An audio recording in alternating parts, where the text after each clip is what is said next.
Bahkan juga teman-teman yang pelayanan juga bertanya, kamu udah jadi gembala, kenapa kok kamu ke Nias? Apa kamu kehilangan pelayanan? Istri saya juga berkata, kamu ke sana kan kamu butuh biaya dan kita nggak akan minta. Buah apa yang Pak Senta harapkan bagi anak-anak ini di masa depan?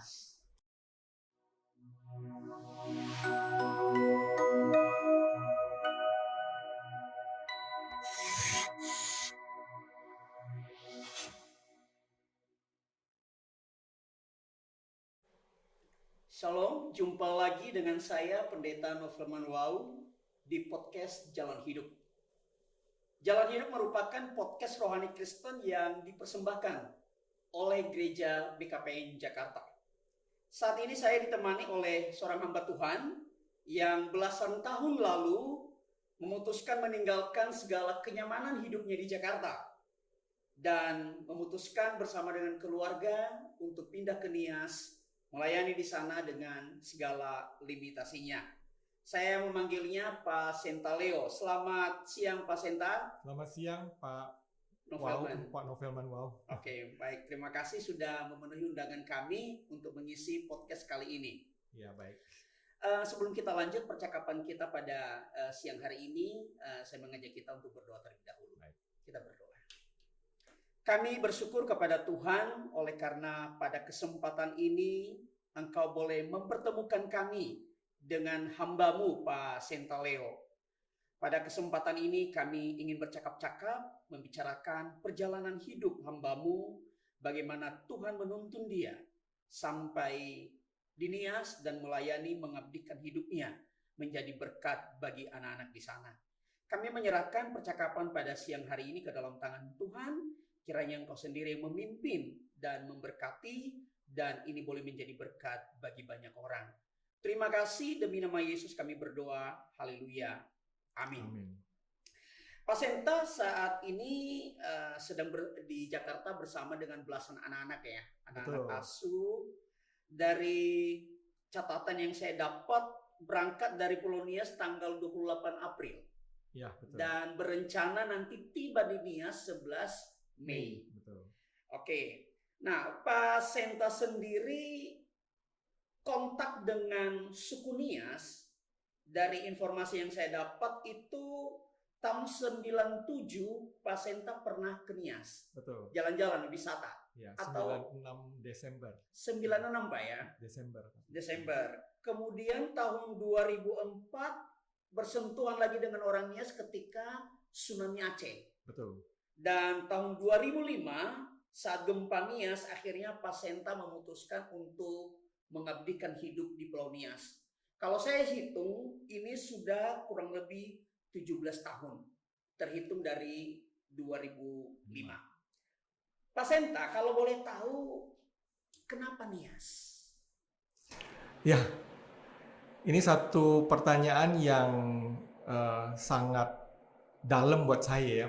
Karena saya dari Jakarta, tentunya itu pertanyaan keluarga besar saya juga, pertanyaan teman-teman juga. Kenapa Nias? Kenapa pergi ke sebuah pulau yang ya lebih tertinggal tentunya dibandingkan dengan kota Jakarta? Ya. Alasannya saya percaya itu karena panggilan Tuhan. Jadi saya percaya dalam hidup saya bahwa setiap kehidupan kita Tuhan sudah menentukan. Ya, Tuhan sudah memberikan pekerjaan baik. Kalau saya hafal, saya ingat itu Efesus 2 ayat 10, kita ini buatan Allah diciptakan dalam Kristus Yesus untuk melakukan pekerjaan baik yang disiapkan Allah sebelumnya, bahkan sebelum saya dilahirkan. Dan iya, Tuhan mau kita hidup di dalamnya. Jadi dalam proses saya mencari apa yang Tuhan ingin lakukan dalam hidup saya, ini proses panjang sampai ketika saya bisnis, ketika juga saya melayani sebagai salah satu gembala area di Abalove di sini, kemudian ada peristiwa yang memicu saya akhirnya berpikir ulang dan akhirnya saya tinggalkan semua ini untuk berangkat ke Nias. Begitu. Oke. Efesus 2 ayat 10 itu menjadi satu perenungan Pak Senta ya, dan memutuskan untuk ke Nias. Dan ketika pergi ke Nias, segala usaha yang sedang dirintis terpaksa ditinggalkan. Ya. Nah, tentu untuk melayani di Nias kan tidak gratis ya. Pasti ada kosnya juga. Ya. Nah, ada kenyamanan di Jakarta bisa menghasilkan uang, sementara ke Nias justru mengeluarkan uang. Nah, Pak Senta, gimana Bapak memulai pelayanan di sana dengan segala keterbatasannya, ditambah dengan usaha Bapak di Jakarta terpaksa ditinggalkan karena pelayanan itu? Ya, ini satu pertanyaan yang klasik ya. Bagaimana saya membiayai hidup saya? Bagaimana saya bisa juga membiayai anak-anak yang saya tampung begitu ya. Jadi prosesnya itu memang seperti ada tahapannya ya. Jadi Tuhan itu membawa saya awalnya karena ada bencana di Pulau Nias dengan gempa 28 Maret 2005. Iya. Saya berangkat, awalnya saya datang bersama tim dari gereja ini menemani saya untuk memberi bantuan. Kemudian tahap berikutnya ada teman-teman dari gereja Tionghoa yang mencari orang yang bisa mewakili dan mempresentasikan mereka, dan akhirnya saya yang ditunjuk untuk mendampingi melaksanakan program pasca gempa ini, bantuan. Jadi saya awalnya datang itu sebagai seorang ya bisa dikatakan seperti NGO ya, datang untuk memberikan bantuan pengobatan, bantuan beasiswa, kemudian pelatihan para hamba Tuhan. Dalam proses itulah akhirnya saya menemukan bahwa Tuhan memanggil saya untuk menolong anak-anak ini, anak-anak Nias yang kebetulan memang mereka yang sangat memerlukan begitu. Oke. Respon keluarga sendiri, khususnya istri, anak-anak, dan keluarga besar yang lain? Ya, awalnya responnya memang pertanyaan besar. Mengapa kamu harus tinggalkan Jakarta? Dalam arti kamu udah punya pekerjaan baik, kamu ada rintis usaha, ya. Bahkan juga teman-teman yang pelayanan juga bertanya, kamu udah jadi gembala, kenapa kok kamu ke Nias? Apa kamu kehilangan pelayanan? Ya. Tapi memang ini panggilan khusus seperti Tuhan memegang saya. Saya harus tinggalkan semua ini. Ya, ini saya kasih ibaratkan seperti di dalam perumpamaan tentang harta terpendam. Ya, ketika kita menemukan harta terpendam, kita nggak bisa langsung ambil. Kita harus jual segala milik kita.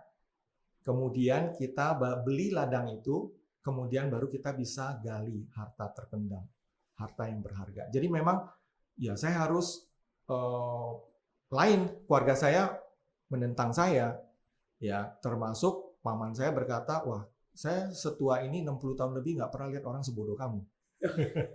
Tapi dia sambil bercanda juga sambil penasaran ya. Istri saya pun nggak mau ikut karena pemikirannya sederhana. Kalau dia pergi nggak apa-apa, tapi ada anak yang kecil 5-7 tahun, putri kami, mau sekolah di mana? Karena kebayang kan kalau di pulau yang lebih ini akan lebih sulit ya, pendidikannya juga akan jauh tertinggal, sehingga ini menjadi pergumulan berat dia, sehingga dia tidak ikut. Jadi pergumulan 1,5 tahun saya harus berjuang sendiri, pulang pergi gitu ya, 1-2 bulan saya balik sini, kemudian sana. Dalam proses itulah istri saya juga berkata, kamu ke sana kan kamu butuh biaya dan kita nggak akan minta karena tentu kami latar belakang sebagai pengusaha tidak minta-minta, sehingga kami harus mandiri. Udah saya kerja aja, saya lanjutkan usaha kamu, nanti uang saya kirim. Ya saya kan ya jalanin aja. Sampai satu titik saya berkata tidak bisa, kamu harus ikut. Ya, kita bersama salah satu keluarga utuh kita harus ke sana. Dan akhirnya benar Tuhan memberikan dia hati dan akhirnya dia berangkat tinggalkan ini dan kami di Nias bersama-sama. Itu pun tidak langsung usaha kami hentikan. Kami ada beberapa pegawai yang kami serahkan tanggung jawab kepada mereka untuk urus. Ya, baru secara gradual akhirnya ya udah beberapa tahun ini kita udah tutup usaha semua. Ya, awalnya kami rumah di sini masih tertanggulangi segala kebutuhannya karena ada sos sedikit lah, walaupun udah mengecil karena usahanya udah nggak ada ya, komandannya udah nggak ada, udah pergi, begitu. Oke. Nah, tadi dari penjelasan Pak Senta, saya menangkap bahwa Pak Senta memandang pelayanan di Nias ini seperti harta yang terpendam, sehingga ketika udah menemukan harta terpendam itu apapun akan dilepas demi menjalankan panggilan ini. Tapi saya bisa membayangkan bahwa sekalipun Pak Senta melabel itu sebagai harta terpendam, tapi menjalaninya kan pasti tidak mudah. Boleh cerita nggak Pak, tantangan yang Bapak hadapi awal-awal memulai pelayanan di sana? Ya, tantangan awalnya tentunya pertama fasilitas tentu jauh ya. Saya pernah hidup berbulan-bulan tanpa listrik. Saya sempat tinggal di di Gunung Sitoli di tepi Sungai No, kalau mungkin yang ada yang tahu, itu di rawa-rawa bekas sungai, tanpa listrik dan air pun nggak bisa dipakai. Jadi kami harus tampung air hujan. Sedangkan anak-anak kami perlu air untuk mandi, untuk segala macam. Saya harus bertahan dengan kondisi seperti ini dan saya harus tetap percaya bahwa Tuhan menyertai saya. Awalnya saya berpikir kalau kita pergi ya Tuhan seperti jalan di permadani merah ya, Tuhan sudah sediakan semua. Tapi ternyata enggak. Ternyata Tuhan itu justru memberi kepada kita kesempatan untuk mengalami proses ini sehingga kami mengenal Dia lebih baik. Bahwa Dia Allah yang bukan hanya mencukupkan tetapi Dia menyertai di dalam setiap perjuangan penyangkalan diri kita. Jadi tantangan pertama tentu fasilitas. Tantangan kedua, sebagian masyarakat yang tidak mengerti tentang misi ataupun kerinduan saya.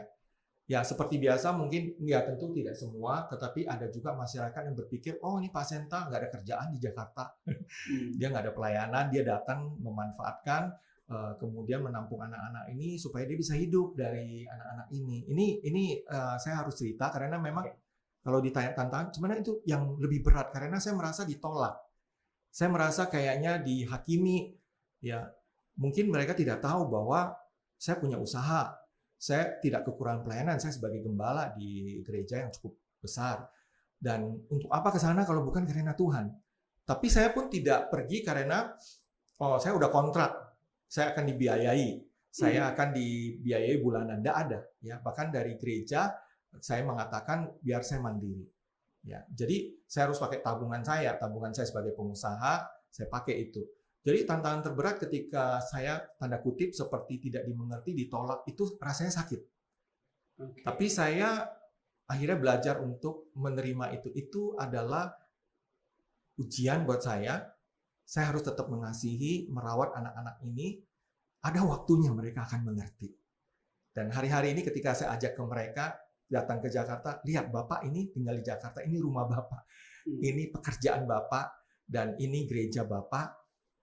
Kalian bisa mengerti bahwa sebenarnya Bapak pergi ke sana bukan untuk ini. Karena sedikit banyak mungkin mereka dengar kan lingkungan seperti itu sama kami. Kan? Sehingga mereka mungkin bertanya-tanya, apa benar Bapak itu? Seperti itu. Jadi ada yang udah 5 tahun, 10, belasan tahun di saya. Hari inilah kesempatan minggu ini mereka datang lihat. Ternyata Bapak benar ya yang Bapak katakan. Bapak harus tinggalkan semua demi untuk melayani Tuhan. Kami harus bersyukur pada Tuhan karena Tuhan mengirim Bapak untuk membapai kami kembali. Jadi misi saya sebut dengan fathering the fatherless. Jadi membapai yang tidak berbapa. Banyak anak-anak jadi pelengkap penderita di Pulau Nias ini, ya dengan tidak mengurangi rasa hormat saya. Saya menganggap saya sebagai orang Nias sudah, mohon diterima. Jadi saya merasa bahwa ada banyak anak-anak ya cukup banyak ya anak-anak yang terutama di pelosok itu mereka kehilangan figur bapak karena mungkin bapaknya meninggal karena sakit, kurangnya fasilitas kesehatan.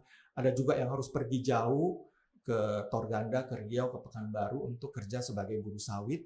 Anaknya ditinggalkan sama kakeknya. Kakeknya sakit, neneknya udah meninggal. Kakeknya sebelum meninggal datang ke saya titip, udah titip beneran 6 bulan kemudian, 3 bulan kemudian meninggal. Banyak seperti itu.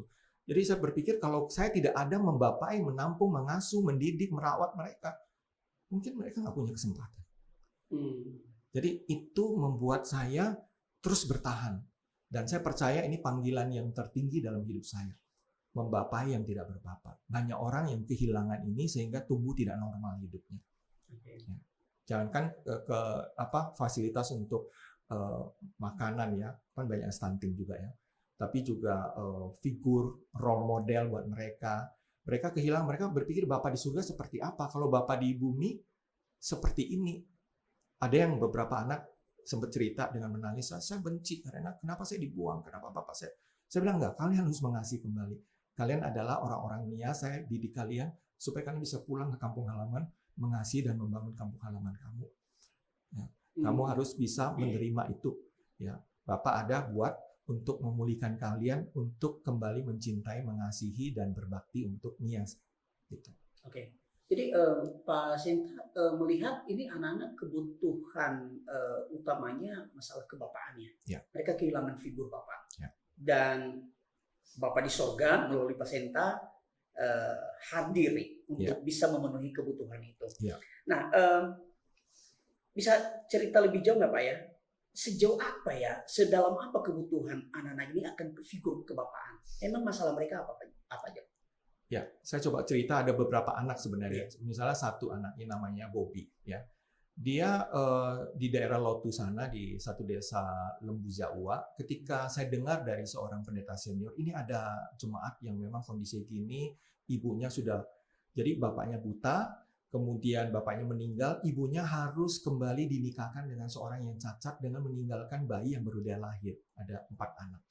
Sehingga ketika saya dengar itu, saya masuk ke desanya, saya ketemu dengan kakeknya. Kakeknya menyerahkan pada saya. Kakeknya bilang, nak, ya cucu, ini menjadi bapak saamu, bapak tertua, paman tertua kamu, kamu terima, kamu ikut bapak ini. Karena ternyata kakeknya udah sakit, ya, dia TBC. Bahkan si Bobby dan adiknya yang saya tamu juga TBC. Bahkan kakinya bengkok, ya. Nanti mungkin bisa lihat fotonya, kakinya bengkok, sakit, hampir tiap hari dia demam. Dan saya tampung, saya bawa pulang, saya rawat begitu ya. Tiap hari saya rawat, kasih susu, kita obatin TBC-nya. Suatu malam, saya ingat persis itu kenapa saya katakan Tuhan memanggil saya untuk membapai kembali. Suatu malam, kami lagi duduk bersama anak-anak, belasan anak-anak, kami lagi berdoa. Kebetulan di Nias kan sering mati listrik, kemudian hujan deras, angin kencang, kondisi dingin. Dan pada waktu itu anak-anak mungkin takut ya karena gelap, angin kencang, dan kedinginan. Nah, anak ini yang namanya Bobby, tiba-tiba dia mau naik ke pangkuan saya. Dia seperti pengen berlindung begitu ya, masih kecil.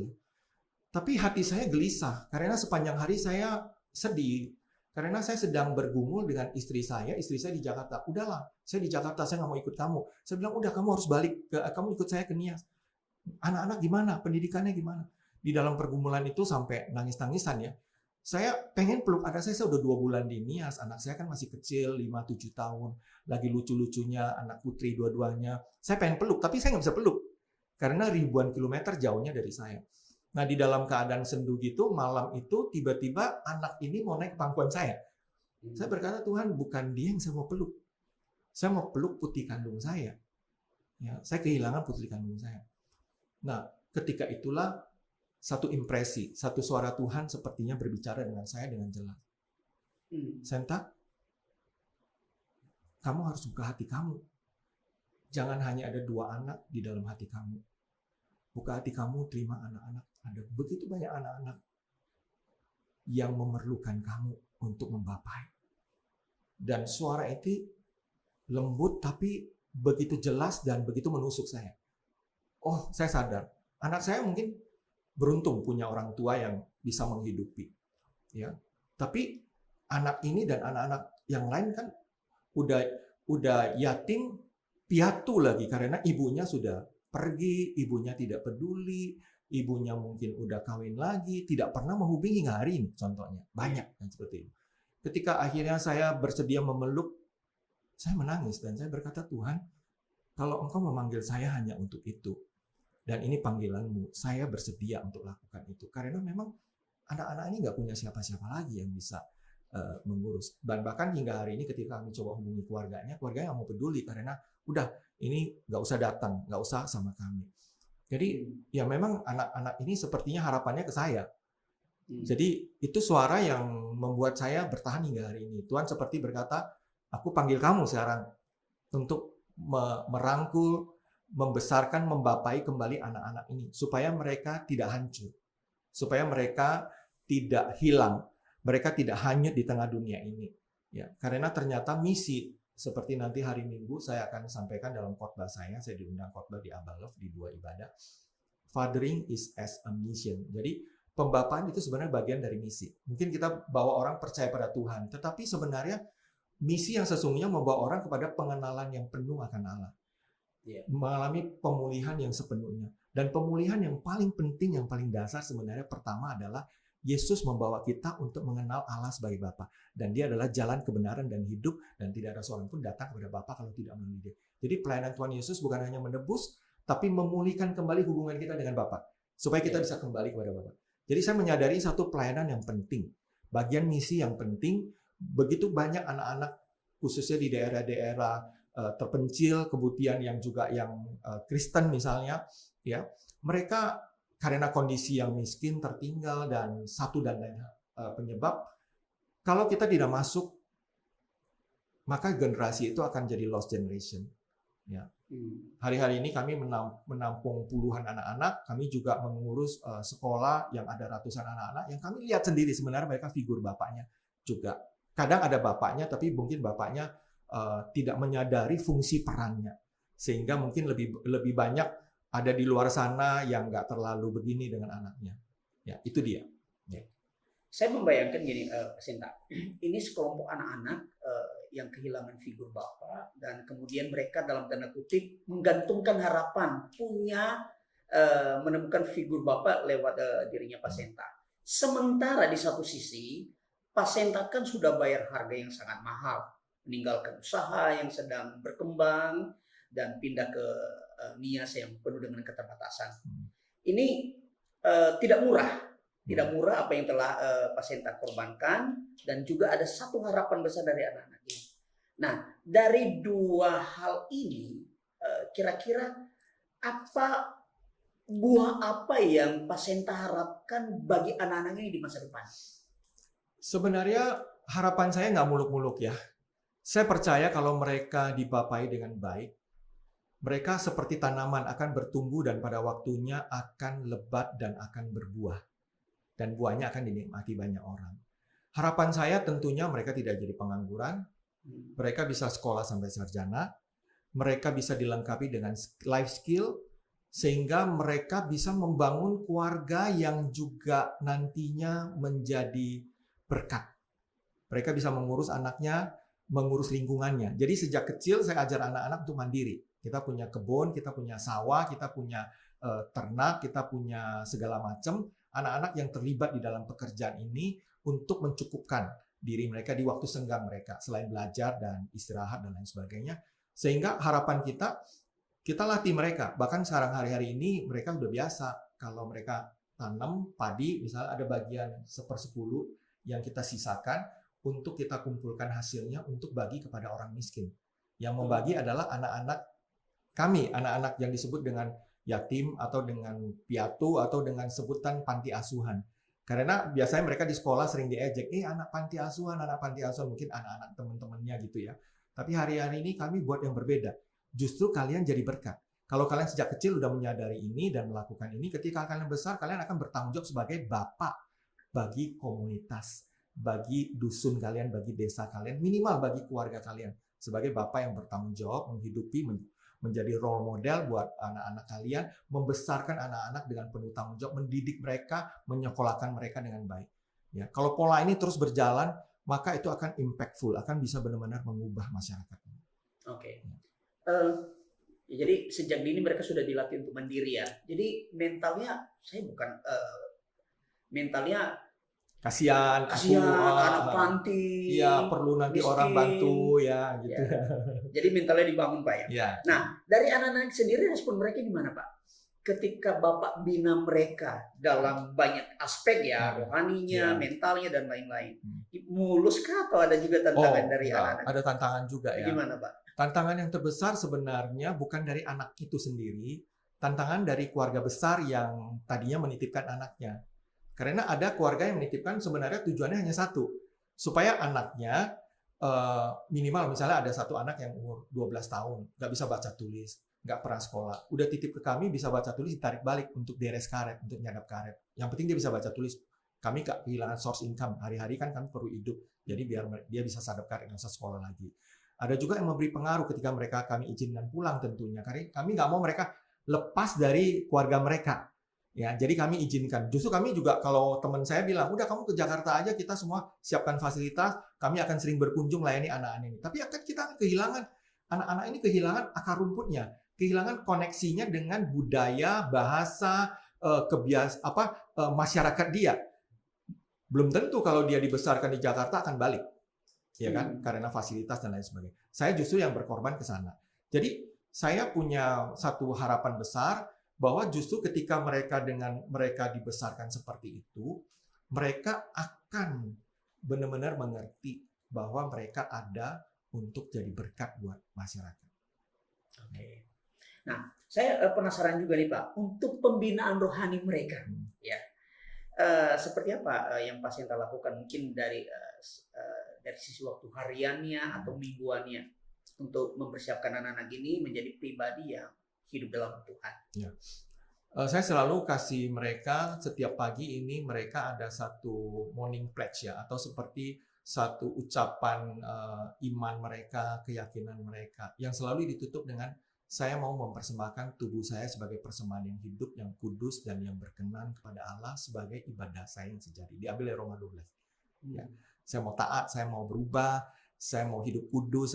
Jadi itu menjadi satu kebiasaan yang mendorong mereka menyadari pembinaan rohani itu nggak ada gunanya kalau hanya sekedar ritual agamawi. Bukan karena kamu pergi ke gereja, maka kamu sudah memenuhi tuntutan agama. Karena mengikut Yesus adalah hubungan. Mengikut Yesus bukan agama. Tapi mengikut Yesus adalah bagaimana hidupmu inside out, dari dalam keluar. Hidupmu yang mengalir menjadi contoh, menjadi berkat. Ya. Jadi saya lebih mendidik mereka dalam sistem seperti ini. Bangun pagi, ada saat teduh. Ya, jam 4:30 mereka bangun. Kemudian mereka mandi, mereka siap sarapan, kemudian mereka morning pledge sebelum mereka berangkat ke sekolah. Ya, di sekolah juga akhirnya kami rintis sekolah sendiri karena kami melihat nilainya agak berbeda dengan apa yang kami perjuangkan. Anak-anak ini sekolah sendiri? Ya, kami rintis dari TK, akhirnya sekarang udah lengkap. TK, SD yang modelnya PKBM, SMP yang formal, SMA yang formal. Kami harus rintis sekolah karena nilai yang diajarkan di sekolah-sekolah lain tidak mirip atau tidak sejalan dengan nilai kami. Sehingga kami berpikir, udahlah, tanggung, masa kami bina mereka pagi, sore, sedangkan siang hari, dari pagi sampai siang, mereka dicokokin dengan nilai yang lain.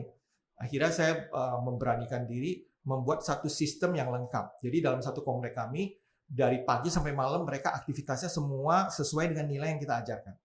Jadi pembinaan rohaninya lebih ke holistik, integral dalam iman mereka. Misalnya contohnya, oh kamu mau makan? Iya, Bapak sediakan makanan buat kamu. Tetapi lebih dari itu, kamu harus bercocok tanam. Kami 5 tahun ini nggak pernah beli beras, karena anak-anak hanya 3 jam, 2,5-3 jam waktu senggang mereka setelah mereka tidur, mereka bercocok tanam, beternak, dengan bebek petelur, dengan ayam pedaging, dengan ayam petelur, dengan kambing, dengan jagung, dengan pisang, dengan pepaya, dengan pakcoy, dengan cabai, dengan apa, hasilnya dikumpulkan, makan. Jadi ya kami terapkan misalnya firman Tuhan katakan kalau engkau tidak bekerja jangan engkau makan. Nah sekarang kamu bekerja, kamu makan sekenyangnya. Ya tentu jangan berlebihan juga. Mereka makan sampai kenyang. Ya. Namun kembali ada tantangan, mungkin masyarakat sebagian yang berpikir ini panti asuhan model apa? Kok anaknya disuruh bekerja? Kenapa kok anaknya sepertinya dimanfaatkan bekerja? Mereka tidak mengerti. Jadi anak-anak tantangannya ada 2 sisi ya. Ada suara yang begini, ya. Kemudian bapak bilang begini, yang mana yang benar? Ya, bingung kan? Suara saya cuma satu, suara masyarakat banyak. Nah, ketika mereka di luar lebih susah, tapi ketika di dalam sekolah kami lebih terjaga. Ya, tapi kami juga kan mereka tidak lepas dari lingkungan juga. Nah, di situ tantangan mereka dari keluarga yang mempengaruhi. Ada keluarga yang mengerti, kita bersyukur. Tapi bagi keluarga yang tidak mengerti itu tantangan karena setiap mereka pulang mereka bilang, kamu di sini, kamu pokoknya di sana kamu belajar aja, kamu makan aja yang baik, kamu nggak usah bantu-bantu gitu ya. Kalau kami kan bangun pagi, kamu bersyukur, kamu sapu, kalau kamu makan kamu cuci piring, kalau makan ayo sama gantian cuci piring, gantian untuk sendok nasi, persiapkan, bagian ada yang bantu pengasuh untuk masak, ya, bantu angkat-angkat apa. Itu bagian yang rutin dan sewajarnya kalian lakukan. Bukankah di keluarga juga begitu? Bahkan ada keluarga-keluarga pagi sampai malam nggak dikasih sekolah, bantu di kebun atau apa. Kalau di sini ya sama. Tapi lebih dari itu, Bapak bertanggung jawab mencukupkan apa? Kamu sakit, kamu berobat, kamu butuh apa? Bahkan terakhir kami obatin CT scan apa butuh biaya jutaan, ya kami tetap keluarin karena memang kita mencoba menolong dan memproteksi dan nurture mereka untuk besar dalam hal yang baik. Gitu. Jadi tantangan internal ada, tantangan eksternal lebih lagi. Kemudian mereka juga ada juga sebagian yang terakhir merasa, wah nggak nyaman ini, teman-teman saya di luar kok nggak begitu, kok saya begini, ya, kok saya harus berjuang, kok saya harus seperti ini, kayaknya pendidikannya kayaknya ketat gitu ya. Nah, tapi syukur kepada Tuhan melalui proses waktu ini mereka menyadari ini untuk kami sebenarnya. Ketika contohnya lingkungan berkata, ih Bapak nggak kasih makan, ini anak-anaknya nggak dikasih makan di ini. Mereka yang tampil sendiri, mereka yang bersaksi, enggak, Bapak ini Bapak kami. Kami udah anggap sebagai Bapak. Dan Bapak kasih kami makan kenyang kok. Kami bisa makan apa aja. Ya, satu minggu menunya lengkap, ada ikan, ada ayam, ada telur, sayur, semua ada gitu. Jadi mereka akhirnya menyadari. Ya, tapi bagi yang masih mungkin kecil-kecil ya kita masih agak tarik ulur sama mereka ya, karena mereka kan pekerjaan juga ringan, misalnya nyaring dedak gitu ya, terus sapu-sapu gitu ya. Tapi ini proses juga, jadi kecil sampai mereka besar, tahapan pekerjaan mereka makin lama makin besar tanggung jawabnya. Di situ mereka juga makin lama makin mengerti dan terlibat, bukan lagi karena disuruh Bapak, tapi karena ini loh bagian yang kami kerjakan sebagai rasa syukur dan tanggung jawab kami. Ini untuk kami, untuk masa depan kami. Gitu. Dari pengamatan Bapak bersama dengan anak-anak ini melakukan pembinaan seperti itu, ada hasilnya nggak Pak? Mau nggak mereka dibentuk? Ya, sebagian besar mereka bersedia. Mungkin nanti Bapak bisa tanya anak-anak di bawah juga. Mereka bersedia, mereka bersyukur. Ya. Dan hasilnya kembali lagi memang kita, karena kan sekarang baru SMA ya, ada yang baru mau lulus ya, belum lulus, mungkin ini belum jadi sarjana yang berkarya di tengah masyarakat. Jadi kalau mau dibilang hasilnya, saya lebih lihat outcome-nya sebenarnya bukan gedung, bukan aset, bukan tanah kami yang 5 hektar. Semua ini boleh diambil, boleh aja selesai. Ya kami kan cuma pengelola di bumi ini. Apa yang milik kami, tubuh kami aja dipinjamkan sama Tuhan. Jadi hasil yang kami mau capai sebenarnya bukan aset, bukan fisik, bukan organisasi, tapi hasil yang kami capai adalah manusianya.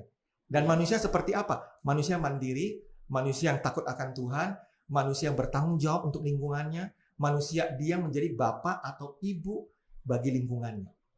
Jadi kami targetnya, tujuannya kepada manusianya, bukan kepada, oh Bapak udah punya berapa banyak gedung, berapa banyak kendaraan, berapa besar pelayanan, enggak. Tapi kami fokusnya adalah anak itu sendiri. Tahapan ini kami bawa ke Jakarta juga dalam proses pendewasaan mereka. Ketika mereka datang, mereka lihat, oh ternyata ada ya dunia di luar nias kami yang jauh lebih maju ya, jauh lebih indah, mungkin lebih ini. Tapi saya bilang sama mereka, itu semua kan hasil kerja keras, semua harus berjuang. Jadi kalian jangan berpikir Bapak manfaatkan kalian. Justru kalian bekerja, bangun desa kalian, nanti bisa jadi seperti kota Jakarta. Ya, jadi bisa maju. Jadi targetnya adalah di manusianya, di hal-hal fisiknya ya. Itu kami tekankan terus, setiap minggu, setiap kami ingatkan mereka. Ya. Makanya lagu yang dinyanyikan juga berkaitan dengan itu semua. Misalnya A Million Reasons, kami kasih ada lagu yang adaptasi ya. A Million Reasons, mereka punya sejuta alasan untuk pergi. Karena mereka merasa kedagingan mereka kan sepertinya nggak nyaman ya, harus begini ya. Ya, tentu ada waktu istirahat juga, tapi di tengah-tengah mereka lihat orang anak-anak lain kok bebas main layangan, bisa lempar-lemparan batu, ejek-ejek, berantem, kok sini nggak boleh, merokok nggak boleh, apa segala.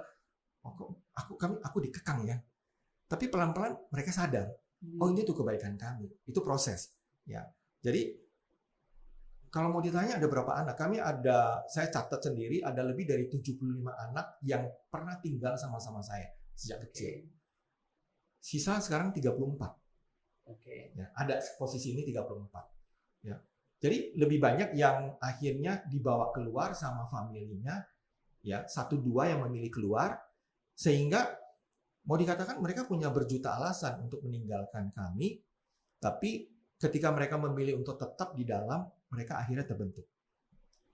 Nah ini yang kami ajak ke Jakarta untuk melihat, mengalami. Saya bilang ada pelajaran yang kalian nggak bisa cuma dengar apa kata Bapak, kalian sekarang lihat, oh yang Bapak cerita ini begini, oh ini begini, ini. Nah mereka lihat sekarang. Ya. Baik, Pak Senta ini kan sudah berlangsung 17 tahun. Ya. Dan memang kita sebagai manusia kita tidak tahu seperti apa masa depan. Tetapi proyeksi Bapak sendiri bagaimana untuk pelayanan ke depan? Ini kan 17 tahun. Ya. Di tahun 18, 20, 30 atau bagaimana? Ya. Kami punya mimpi, ya. Komplek kami ingin lengkapi dengan semuanya. Kali ini kami kelihatannya kami perlu bangun klinik juga.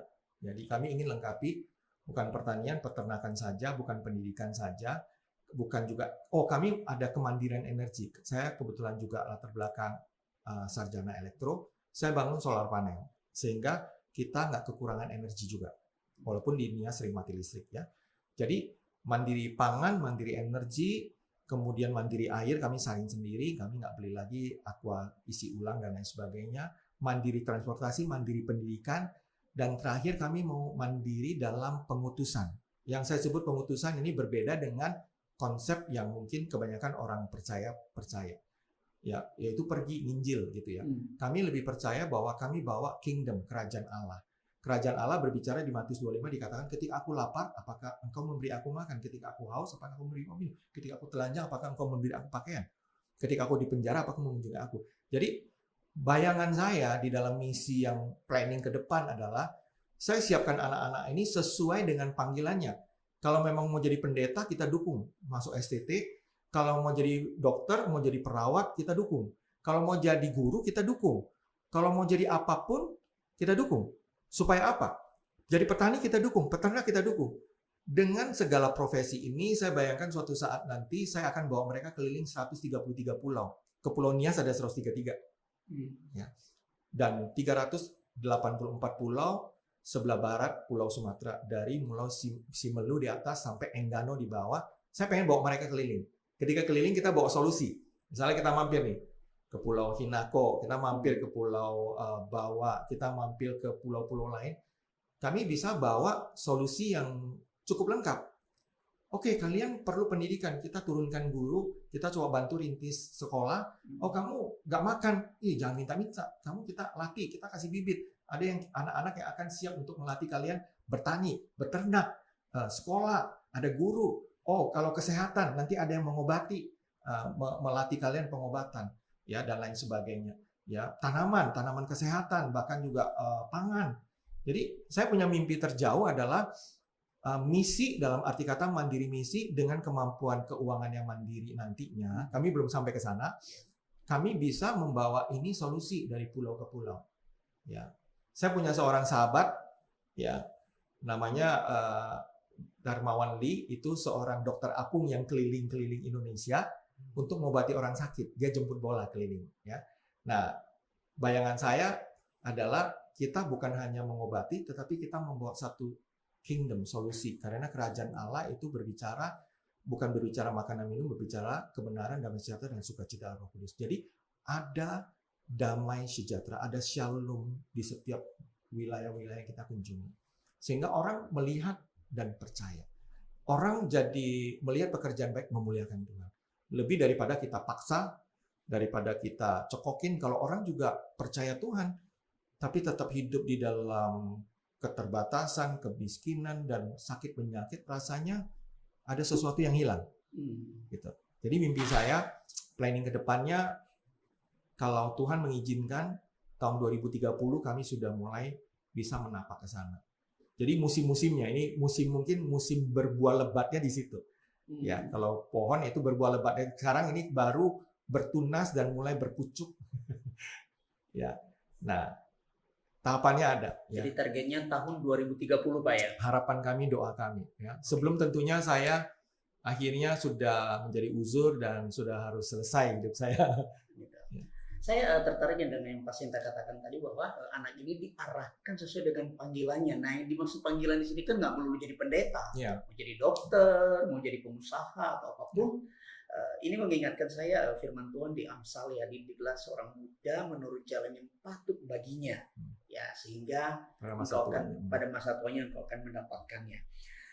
Pak Sinta, tentu pelayanan ini tidak berdiri sendiri di Pulau Nias. Di sekitar Bapak kan ada banyak gereja-gereja Nias.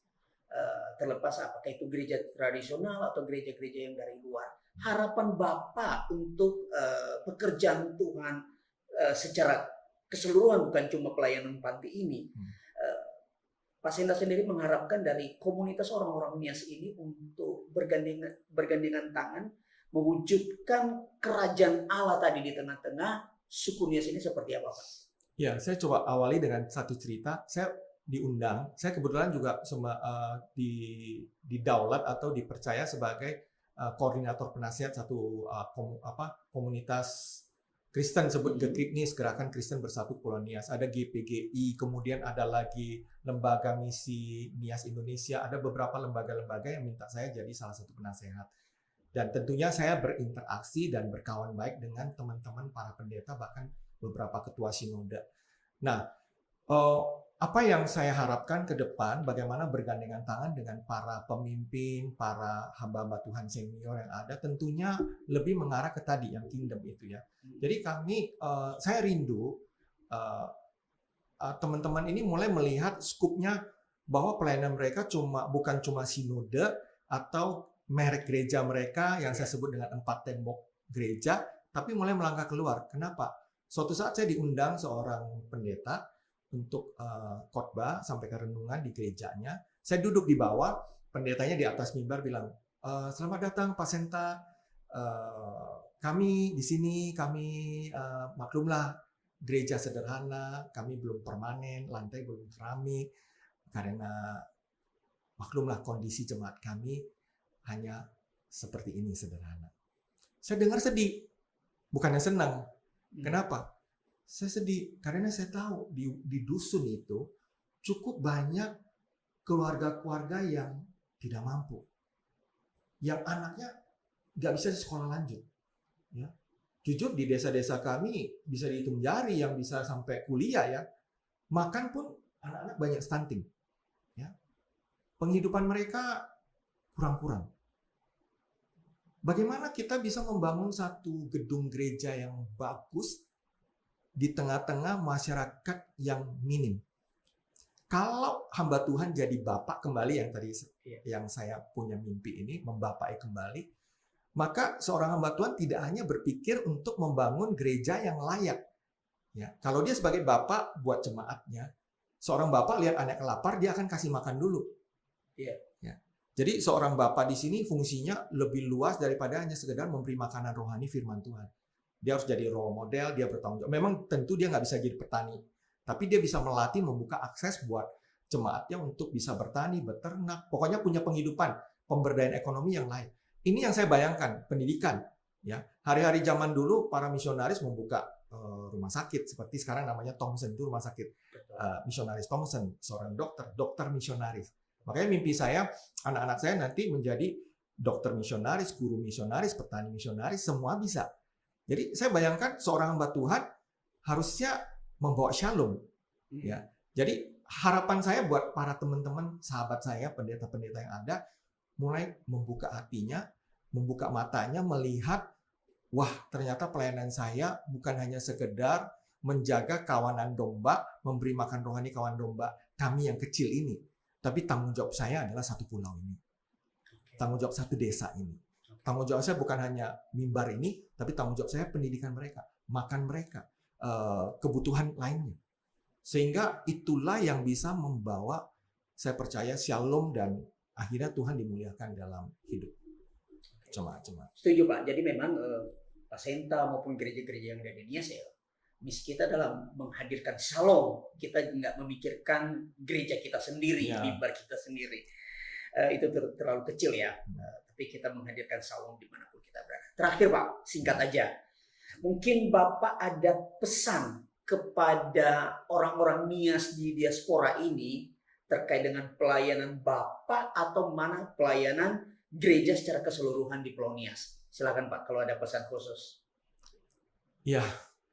Jadi bagaimana ya? Kalau saya nyampaikan pesan, mungkin lebih tepatnya harapan. Ya. Harapan saya buat para diaspora, sahabat, saudara-saudara Nias yang sudah juga ada yang berjuang, tapi juga ada yang berhasil, tak kurang juga yang sukses ya. Dan mudah-mudahan tidak kecewa, karena memang saya dengar juga beberapa yang coba membantu kembali kecewa karena tuntutan dan lain sebagainya. Jangan jemu-jemu untuk menolong saudara kita di Nias ini, apapun keadaan mereka. Karena itu adalah mutiara yang berharga, pusaka-pusaka. Saya sebut pusaka. Saya kasih nama yayasan saya, Abdi Pusaka Indonesia, mengabdi kepada Tuhan, mencetak pusaka. Pusaka adalah generasi anak-anak. Jadi tolong jangan jemu-jemu untuk terus berjuang, bergandengan tangan, membangun masyarakat Nias yang shalom. Dimulai dari apa? dimulai dari generasi. Mungkin kalau yang tua agak sulit, ya mungkin anak-anaknya disupport pendidikannya. Pendidikan itu salah satu jenjang yang untuk mencapai kesuksesan yang baik. Ditunjang makanannya, jangan sampai gizi buruk. Beberapa anak saya gizi buruk, stunting bahkan mau mati, saya tolong ya, supaya mereka minimal kebutuhan dasarnya terpenuhi. Soal nanti mereka rajin, mereka sungguh-sungguh setelah mereka mengalami kasih dari orang-orang tua di luar, diaspora, dan mereka pasti akan berterima kasih dan mereka akan bertumbuh kembali bertanggung jawab untuk kampung halamannya. Itu harapan saya supaya kita bergandeng. Karena tidak ada seorang pun yang bisa mengerjakan semua hal. Saya juga sangat terbatas dengan tidak memiliki rasa hormat. Saya hanya bagian kecil yang Tuhan panggil. Kalau kami yang dari luar Nias, Tuhan panggil ke dalam, apalagi para sahabat, orang tua, tokoh-tokoh masyarakat yang ada di luar Nias, diaspora ini, tentu bisa berbuat lebih lagi daripada apa yang kami lakukan yang baru bagian terkecil ini. Terima kasih. Oke, makasih Pak Senta. Jangan jemu-jemu, jangan putus asa. Ini menginspirasi saya secara pribadi dan kami Gereja BKPN di Jakarta termotivasi untuk ambil bagian dalam menghadirkan Shalom ini, baik di Pulau Nias maupun di antara orang-orang Nias yang ada di Jabodetabek ini. Amin. Makasih banyak Pak Senta sudah bersama dengan kami pada kesempatan ini. Doa kami kiranya Tuhan terus memberkati pelayanan Bapak dan pelayanan ini membuahkan hasil yang bisa dinikmati oleh generasi-generasi berikutnya. Amin. 100 tahun, 200 tahun, 500 tahun, bahkan mungkin 1000 tahun ke depan ketika kita sudah tidak ada lagi. Amin. Baik, terima kasih untuk penonton yang telah menyaksikan, mendengarkan podcast percakapan dengan seorang hamba Tuhan, yaitu Pak Senta Leo yang sudah 17 tahun mengabdikan hidupnya di Pulau Nias, melayani generasi muda di sana. Dan jikalau podcast ini memberkati Anda, jangan lupa like, share, dan subscribe. Dan sebelum kita tutup, saya mengajak kita untuk berdoa. Sekali lagi, kita berdoa. Syukur bagi Tuhan, kami berterima kasih untuk kesempatan bercakap-cakap dengan hamba-Mu Pak Senta Leo pada siang hari ini. Dan kami menyerahkan hamba-Mu, istri, anak-anak mereka, dan juga anak-anak asuh yang mereka asuh di Pulau Nias. Kiranya tangan Tuhan terus menyertai, memampukan mereka untuk menunaikan setiap tugas tanggung jawab yang telah Tuhan titipkan di hati mereka. Segala yang dibutuhkan untuk pelayanan ini dicukupkan oleh Tuhan. Dan seperti harapan Pak Senta tadi, kiranya anak-anak ini menjadi pribadi yang mandiri, yang bisa menghadirkan shalom dimanapun mereka berada di masa depan.